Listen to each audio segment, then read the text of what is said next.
이어서 진주에서 전해드립니다. 사천에는 일제강점기 친일파에게 소유권이 넘어간 조선 단종 태실지 터가 남아 있습니다.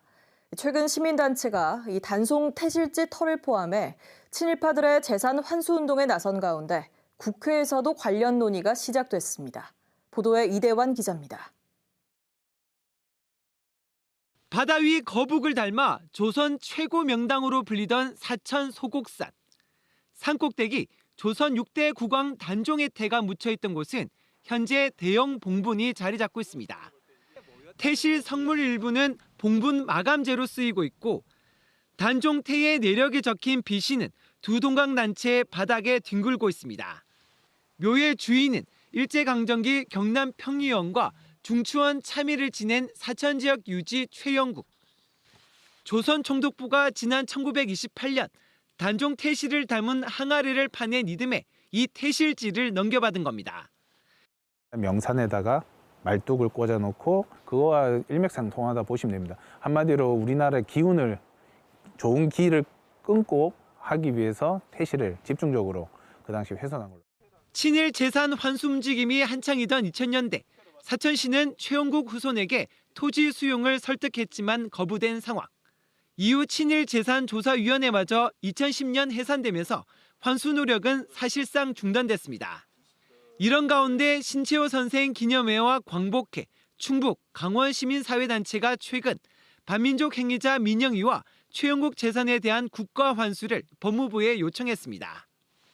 국가가 제 역할을 다할 때까지 대한민국 시민의 이름으로 2차, 3차, 4차 귀속 신청은 계속될 것입니다. 이들 단체가 파악한 친일파 2명의 재산은 42억 원 상당입니다. 조사위원회 활동이 중지됨으로 인해 가지고 국가 주도로 발견한 친일 재산 한 건도 없습니다. 그 와중에 친일 후손들이 은밀히 매각하고 또 그래서 조사위원회가 다시 부활돼서 활동을 시작해야 된다. 국회에서도 친일재산조사위원회 부활을 위한 공청회가 예정된 가운데 100년 가까이 방치된 사천 단종 태실지 환수 기계가 마련될지 주목됩니다. KBS 뉴스 이대환입니다.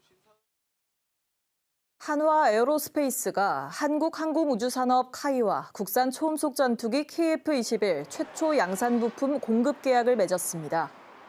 한화 에어로스페이스는 2028년까지 KF-21 최초 양산분에 독자 기술로 개발한 보조 동력 장치 등 4,700억 원 규모의 핵심 구성품 17종을 공급합니다.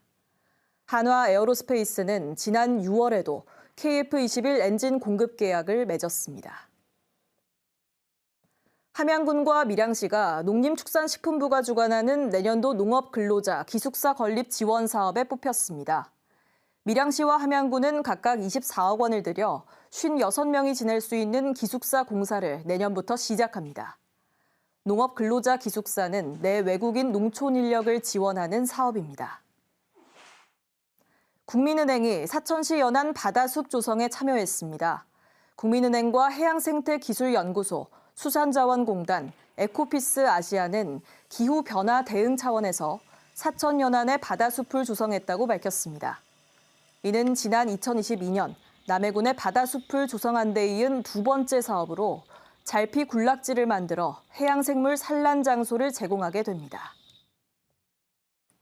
어촌어항공단 귀어귀촌종합센터는 어촌 활성화 분야에서 남해 송남마을을 최우수로 선정했습니다.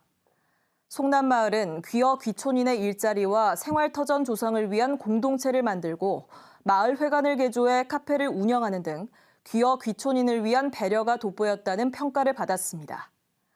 우수 귀어귀촌인 분야에서는 통영시 김창수 씨가 대상을 받았습니다.